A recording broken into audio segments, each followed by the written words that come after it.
सभी देखने वालों को नमस्ते, जय माता दी। आप सभी को आमल की एकादशी की बहुत बहुत शुभकामनाएं।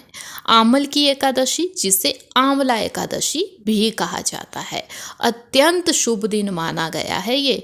इस दिन जहाँ उपवास का विधान आता है, वहीं विधान आता है भगवान विष्णु, माँ लक्ष्मी, साथ ही आंवला के पेड़ की पूजा का भी। खास इस उपवास को बना देता है संकल्प। इस उपवास में संकल्प लेना बहुत आवश्यक होता है। तो संकल्प की विधि भी बताने वाली हूँ, क्या खाएं क्या ना खाएं ये भी बताने वाली हूँ। उपवास लिया है तो भी, यदि उपवास भी ना लिया है तो भी एक फल ऐसा है जो इस दिन खाना बहुत शुभ है, वहीं पे एक फल है निषेध। ऐसे ही बहुत सी चीज़ें बताऊंगी जो शुभ है या निषेध है, तो आपको केवल आज की ये वीडियो अंत तक देखनी है ताकि आप सभी चीज़ें जान सके। तो आइए चलते हैं अब सब कुछ जानने। तो सबसे पहले जान लेते हैं कि जो आमल एकादशी है उस दिन पूजा कैसे की जाती है। ये एकादशी सबसे अलग होती है क्योंकि इसमें भगवान विष्णु के साथ साथ आंवला का जो पेड़ होता है उसकी भी पूजा की जाती है।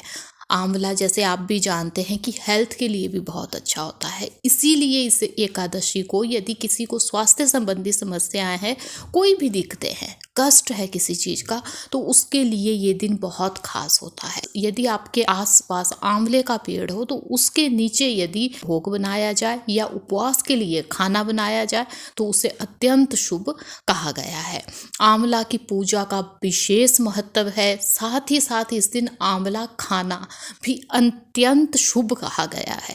कहते हैं कि यदि हम आमल एकादशी के दिन आंवला खा लेते हैं तो आपकी सेहत के लिए बहुत सही हो जाता है। उसके बाद आपको भोग लगाना है। भोग में आप कोई भी मीठा बना सकते हैं, पीली चीज़ बना सके तो ज़्यादा शुभ कहा गया है। यदि कोई भोग ना बना सको तो कोई फल भी आप जो है वो भोग लगा सकते हैं। फलों में यदि मैं बात कहूँ तो केले का फल अति शुभ कहा गया है भगवान विष्णु के लिए, तो ऐसा भोग लगाया जा सकता है। संकल्प लिया जाता है उपवास का कि आप कैसे इस उपवास को लेंगे। बिना पानी पिए लेंगे, पानी पी के लेंगे, या कुछ खा पी के लेंगे। और आगे आपको वीडियो में अभी सब कुछ बताने वाली हूँ कि क्या खा सकते हैं, क्या निषेध है, लेकिन संकल्प आपको सुबह लेना चाहिए। अब संकल्प लेने की यदि मैं आपको विधि बताऊँ तो आप अपने आप संकल्प ले सकते हैं। किसी पंडित को यदि आप नहीं बुला सकते तो हाथ में आप गंगा जल लेके या अक्षत लेके या फूल लेके भगवान विष्णु, माँ लक्ष्मी के सामने बैठ जाइए। वहाँ पे आप संकल्प लीजिए कि मैं इस उपवास को ऐसे लूँगी। उसके बाद उसको आप निभाइए तो वो बहुत शुभ माना गया है। तो ऐसे संकल्प लिया जा सकता है।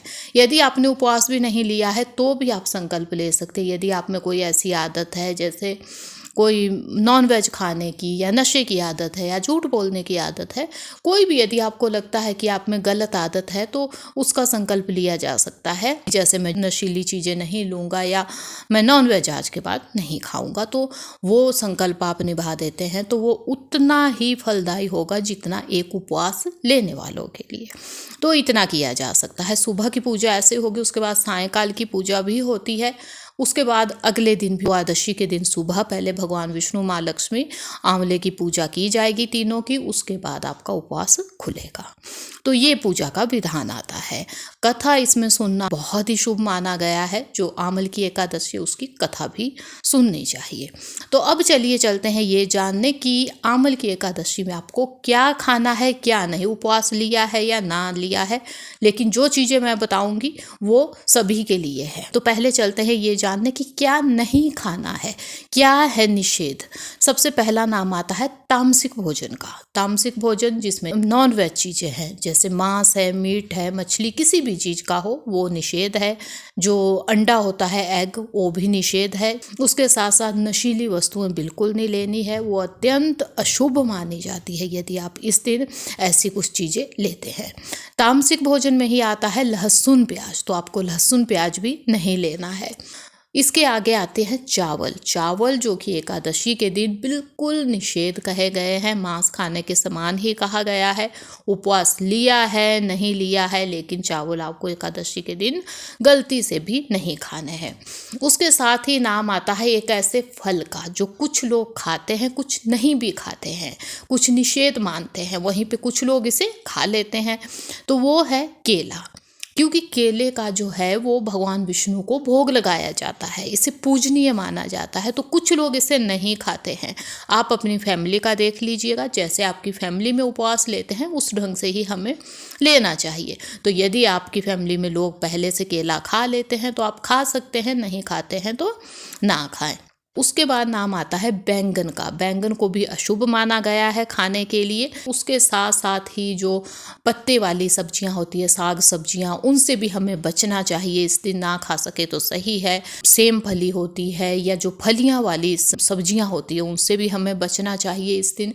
यहाँ तक कि जो शलगम है, मूली है, इन्हें खाना भी सही नहीं माना। साथ ही साथ जो गोभी होती है 2-3 किस्म की आती है, तो सभी को सही नहीं माना जाता है शुभ दिनों में खाने के लिए, तो इनसे भी आप बचें। ये कुछ चीज़ें हैं जो आपको नहीं खानी है। इसके साथ साथ कुछ ऐसे काम है जो एकादशी के दिन नहीं किए जाने चाहिए, जैसे कि झूठ बोलना, लड़ाई झगड़े में पड़ना, या किसी को गलत कहना, या किसी के लिए गलत सोचना, ये भी अशुभ माने गए हैं, तो इन चीज़ों से भी बचना चाहिए। अब चलते हैं ये जानने कि हमें खाना क्या है एकादशी के दिन, क्या शुभ माना गया है। तो देखिए, यदि तो आपने उपवास नहीं लिया है तो आप जो भी खाना खाएं वो सात्विक खाना खाएं।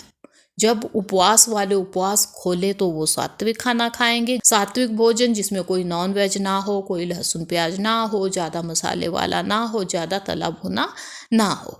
तो इतना भी यदि आपने किया तो भी आपके लिए ये दिन बहुत ही शुभ होने वाला है।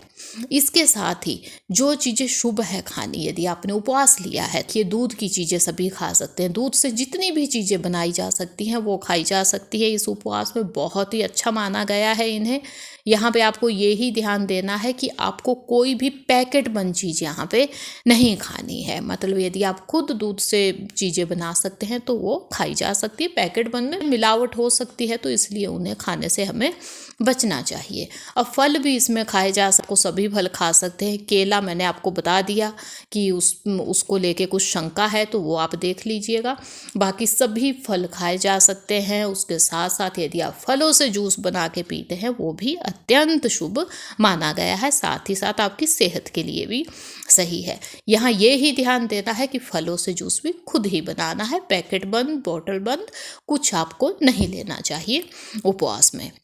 इसके साथ ही उपवास में देखिए, हम जो साबूदाना है वो खा लेते हैं, उसके अनेक व्यंजन बना के खाए जा सकते हैं। मखाना से अनेकों चीज़ें बना के खा लेते हैं।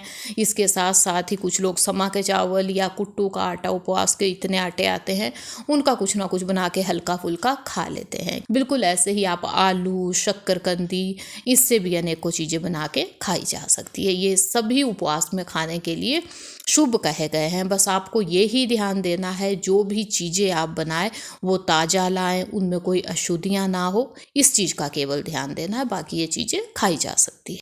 तो बस ये कुछ नियम है, ये कुछ चीज़ें थी जिन चीज़ों का हमें ध्यान देना चाहिए जब हमने एकादशी का उपवास लिया हो। तो उम्मीद है मुझे कि वीडियो आपको पसंद आई होगी। यदि वीडियो अच्छी लगी है तो लाइक कीजिएगा, कमेंट कीजिएगा। कमेंट में ज़्यादा ना लिख सके, जय माता दी लिख के जाइएगा। चैनल पे नया है तो चैनल को सब्सक्राइब कीजिएगा। अब मिलेंगे ऐसी ही किसी नई यूज़फुल यूनिक वीडियो के साथ। तब तक के लिए धन्यवाद। जय माता दी।